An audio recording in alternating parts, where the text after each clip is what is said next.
हमने आपको part third में एक्टिव और पैसिव से संबंधित फार्मूलों के बारे में बताया था। 8 प्रकार के सेंटेंसेस की पैसिव वॉइस बनाई जाती है, 4 प्रकार के सेंटेंसेस की पैसिव वॉइस नहीं बनाई जाती है। तो हमने 8 प्रकार के आपको फार्मूले लिखाए थे और अब हम कुछ महत्वपूर्ण प्रश्न जो बोर्ड परीक्षाओं में पूछे जाते हैं आपको बताने जा रहे हैं। आप समझने की कोशिश करिए और उनको फॉलो करिए, ईमानदारी से लर्न करिए और बोर्ड एग्ज़ाम में आप अच्छे से इस प्रश्न को करके आइए। एक प्रश्न यहाँ से आता ही आता है। तो प्रिय दोस्तों, प्रिय साथियों, प्रिय बच्चों, आप सभी के लिए ये क्वेश्चंस बहुत ही लाभदायक सिद्ध होंगे, लाभकारी सिद्ध होंगे और ध्यान से इन प्रश्नों को हल करिए, समझिए और आपके सभी के काम के लिए होंगे। तो मेरे प्यारे साथियों, जैसा कि एक साइड में हमने आपको अपने पार्ट थर्ड में एक्टिव और पैसिव के बारे में बताया था और उसके 8 महत्वपूर्ण सूत्रों को लिखाया था। आज हम एक साइड में आपको एक्टिव और एक साइड में आपको पैसिव वॉइस के बारे में थोड़ी सी जानकारी देंगे। आप समझने की कोशिश करिएगा। एक question, active voice and passive voice. हमने बताया था कि एक्टिव सेंटेंस में सब्जेक्ट हमारा एक्टिव रहता है, पैसिव सेंटेंस में। और इस प्रकार के सेंटेंसेस में, जिस प्रकार के एक्टिव सेंटेंसेस होते हैं, एक्टिव सेंटेंसेस में, एक्टिव वॉइस में सेंटेंस जो होता है, सब्जेक्ट जो होता है हमारा वो एक्टिव रहता है, ऑब्जेक्ट हमारा इनएक्टिव रहता है। पैसिव सेंटेंस में हमारा ऑब्जेक्ट जो है वो एक्टिव रहता है और सब्जेक्ट है वो इनएक्टिव हो जाता है। जैसा कि मैं एक सूत्र के माध्यम, एक क्वेश्चन के माध्यम से आपको बताने की कोशिश करूँगा। I teach you English. ये क्वेश्चन हमारा एक्टिव वॉइस का है। आई टीच यू इंग्लिश, मैं आपको अंग्रेजी पढ़ाता हूँ। अगर इसका हमको पैसिव वॉइस बनाना होगा तो इसमें आई हमारा जो कि एक्टिव फॉर्म में है, यू हमारा ऑब्जेक्टिव केस में है जो कि इनडायरेक्ट ऑब्जेक्ट होता है, ये डायरेक्ट ऑब्जेक्ट होता है। ऑब्जेक्ट 2 प्रकार के होते हैं, इनडायरेक्ट ऑब्जेक्ट और डायरेक्ट ऑब्जेक्ट। जो लिविंग पर्सन के लिए यूज होते हैं वो इनडायरेक्ट ऑब्जेक्ट होते हैं, जो नॉन लिविंग के लिए यूज होते हैं वो डायरेक्ट ऑब्जेक्ट होते हैं। तो यहाँ पे अगर हम इसका पैसिव वॉइस बनाते हैं तो हम इसको 2 तरह से पैसिव कर सकते हैं। इसका 2 तरह से कर सकते हैं। अगर आप यू के अकॉर्डिंग बनाना चाहें तो यू से भी बन जाएगा। तो यू, क्योंकि सेंटेंस हमारा प्रेजेंट टेंस में है, टेंस के अकॉर्डिंग ही हम लोग यहाँ पे हेल्पिंग वर्ब का प्रयोग करते हैं पैसिव बनाते समय। तो इसका हो जाएगा, प्रेजेंट टेंस में है तो यू के साथ आर हेल्पिंग वर्ब का प्रयोग करेंगे। यू आर, टीच की थर्ड फॉर्म टॉट हो जाएगी, टॉट इंग्लिश बाई आई का ऑब्जेक्टिव केस मी हो जाएगा। एक तो आप इस प्रकार से इस क्वेश्चन को हल कर सकते हैं और अगर आप दूसरे तरीके से इसका पैसिव वॉइस बनाना चाहेंगे तो आप इंग्लिश से भी इसका पैसिव वॉइस बना सकते हैं। तो इंग्लिश एक सब्जेक्ट है जो कि इसके साथ में हम हेल्पिंग वर्ब इज का प्रयोग करेंगे। इंग्लिश इज टॉट और जो आपका इनडायरेक्ट ऑब्जेक्ट है इसके साथ में हम टू का प्रयोग करते हैं। तो टू यू बाई आई को हम लोग नॉमिनेटिव केस से ऑब्जेक्टिव केस में ले जाएंगे तो मी हो जाएगा। इसी प्रकार से इस क्वेश्चन को आप 2 तरह से हल कर सकते हैं। जैसा कि हमने आपको बताया है कि ये डिपेंड करता है कि वर्ब किसके अकॉर्डिंग लगेगी। अगर प्रेजेंट टेंस में B1 या B5 वर्ब का इस्तेमाल होता है, ये पहला रूल आपको हमने बताया था कि यदि प्रेजेंट इंडेफिनिट टेंस है, प्रेजेंट सिंपल टेंस में B1 या B5 वर्ब आती है तो ये इसी के अकॉर्डिंग हम लोग हेल्पिंग वर्ब का इज, एम, आर का प्रयोग करते हैं। तो ये डिपेंड करता है ऑब्जेक्ट पे। ऑब्जेक्ट हमारा सिंगुलर है तो सिंगुलर वर्ब का प्रयोग करेंगे, प्लुरल है तो प्लुरल वर्ब का प्रयोग करेंगे। अगर यहाँ मी होता तो यहाँ आई का प्रयोग हो जाता। तो इस तरह से ये सेंटेंस हम लोगों ने पैसिव वॉइस बनाए हैं। यू से बनाएंगे तो यू के साथ आर हेल्पिंग वर्ब का प्रयोग करेंगे। यू हमारा थर्ड पर्सन जो वर्ब की थर्ड फॉर्म B1 है, इसको हमने बी थर्ड में लेंगे और जो ऑब्जेक्ट है आपका यहाँ पे डायरेक्ट ऑब्जेक्ट है उसको वैसे ही लिख देंगे बाई प्रेपोजिशन के द्वारा। यहाँ पे हम आई का ऑब्जेक्टिव केस लिख देंगे। दूसरे तरीके से अगर हम इसको बनाना चाहते हैं तो इंग्लिश से बनाना चाहेंगे तो English is taught to you by me. तो यहाँ पे इस सेंटेंस का मतलब है कि मैं अंग्रेजी पढ़ाता हूँ, मैं आपको अंग्रेजी पढ़ाता हूँ, मैं आपको अंग्रेजी पढ़ाता हूँ। और यहाँ पे है इसका you are taught English by me, आपको अंग्रेजी मेरे द्वारा पढ़ाई जाती है। English is taught to you by me, अंग्रेजी आपको मेरे द्वारा पढ़ाई जाती है। तो डियर फ्रेंड्स, अगर इस सेंटेंस का हम लोग पास्ट में ले जाएं तो इसको ऐसे ही बना सकते हैं। दूसरे नंबर पे I taught TAUGHT taught you English. एक तरीके से आई टॉट यू इंग्लिश मैंने आपको अंग्रेजी पढ़ाई।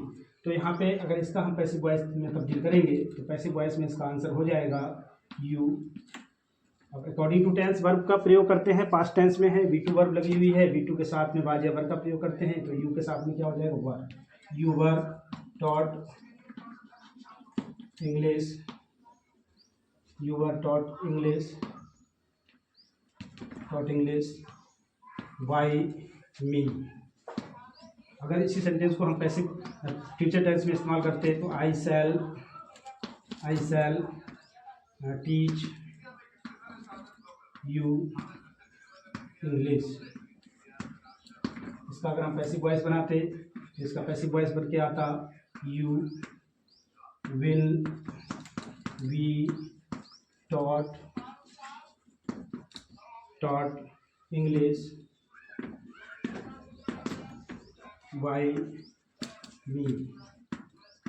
तो प्यारे बच्चों, जैसा कि आपने देखा कि प्रेजेंट सिंपल, पास्ट सिंपल और फ्यूचर सिंपल। अगर प्रेजेंट सिंपल के अकॉर्डिंग आप कोई भी सेंटेंस प्रेजेंट सिंपल का बनाते हैं तो उसी के अकॉर्डिंग, ऑब्जेक्ट के अकॉर्डिंग ये डिपेंड करता है कि इज लिया जाए, आर लिया जाए कि एम लिया जाए, ये ऑब्जेक्ट पे डिपेंड करता है। आप यहाँ पे डायरेक्ट ऑब्जेक्ट का सिलेक्शन करते हैं तो यू के अकॉर्डिंग आर आएगा। आप डायरेक्ट ऑब्जेक्ट का इस्तेमाल करते हैं तो यहाँ पे इंग्लिश के साथ में इसका प्रयोग होगा, क्योंकि इंग्लिश एक सब्जेक्ट है। तो इस तरह से आप प्रेजेंट सिंपल के सेंटेंसेस को बना सकते हैं। यहाँ पे पास्ट सिंपल है आपका, जहाँ पे पास्ट सिंपल में वर्ब की सेकंड फॉर्म का प्रयोग किया जाता है, और जो सेकंड फॉर्म का प्रयोग किया जाता है इसको भी हम लोग ऑब्जेक्ट के अकॉर्डिंग ही बनाते हैं। ऑब्जेक्ट हमारा डिपेंड करेगा कि उसके साथ में बाज आए कि बर आए, तो यू के अकॉर्डिंग बर लगेगा, और इंग्लिश के अकॉर्डिंग हमने यहाँ पे अगर बनाते हैं इसको इंग्लिश के साथ में तो इंग्लिश के साथ वॉज का प्रयोग करते हैं। English was taught to you by me. और यहाँ पे फ्यूचर सिंपल के लिए हमने लगाया I shall teach you English. तो इसका हमने जब यू से सिलेक्शन किया, आई और बी के साथ शैल बी का प्रयोग करते हैं, बाकी सभी के साथ रेस्ट ऑफ द सब्जेक्ट के साथ हम यहाँ पे विल बी का प्रयोग करते हैं। तो you will be taught English by me. तो जैसा कि डियर फ्रेंड्स, अगर आप चाहें तो इसका स्क्रीनशॉट ले सकते हैं। तो दोस्तों, आपने इसका स्क्रीनशॉट ले लिया होगा। आगे के क्वेश्चन हमने अभी आपको प्रेजेंट सिंपल, पास्ट सिंपल और फ्यूचर सिंपल की जानकारी दी थी। प्रेजेंट सिंपल में जैसे कि हमने आपको बताया था, प्रेजेंट सिंपल के फार्मूले का इस्तेमाल किया, पास्ट सिंपल के लिए हमने पास्ट सिंपल के फार्मूले का इस्तेमाल किया, और फ्यूचर सिंपल के लिए फ्यूचर सिंपल के फार्मूले का इस्तेमाल किया। तो यहाँ पे आगे के क्वेश्चंस हमने आपको दिए हुए हैं, जैसे आई एम टीचिंग यू इंग्लिश, मैं आपको अंग्रेजी पढ़ा रहा हूँ।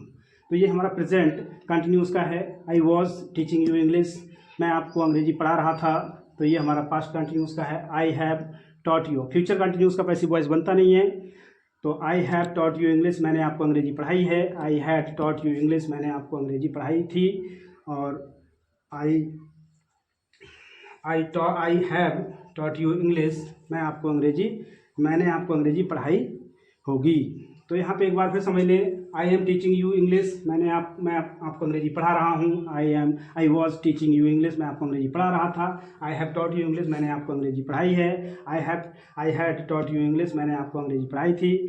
मतलब I had taught you English, मैंने I had taught you English, मैंने आपको अंग्रेजी पढ़ाई थी। I shall have you taught you English, मैं आपको अंग्रेजी पढ़ा चुका होऊंगा, या मैंने आपको अंग्रेजी पढ़ाई होगी। इस तरह से हम इसको बोल सकते हैं। तो आई एम टीचिंग इंग्लिश का यहाँ पे आप बनाएंगे तो यू के अकॉर्डिंग अगर हम बनाते हैं तो क्या हो जाएगा, यू के साथ में हम लोग प्रेजेंट कंटिन्यूस का है, तो प्रेजेंट कंटिन्यूस के हिसाब से ही क्या आ जाएगा इसका, यू आर, और ये आईएनजी फार्म लगी हुई है प्रेजेंट कंटिन्यूस में, ये बी में हम लोग आईएनजी फार्म लगा देंगे। तो यू आर बीइंग, टीच की थर्ड फॉर्म टॉट हो जाएगी, टॉट इंग्लिश बाई आई का ऑब्जेक्टिव केस मी हो जाएगा। तो यू आर बीइंग टॉट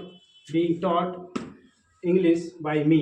यहाँ पे आपका क्वेश्चन हो जाएगा, आपको अंग्रेजी पढ़ाई जा रही है मेरे द्वारा, तो आपको अंग्रेजी मेरे द्वारा पढ़ाई जा रही है। I was teaching you English, तो यहाँ पे आपका हो जाएगा you were being taught you, यहाँ पे हो जाएगा you were being taught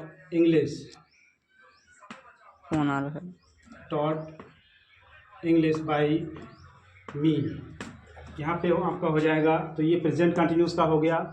depend करता है इस आर एम के साथ में बी में आई एन जी जोड़ देते हैं, तो इस आर एम के साथ बी में आई एन जी जोड़ेंगे, बकाया जो बी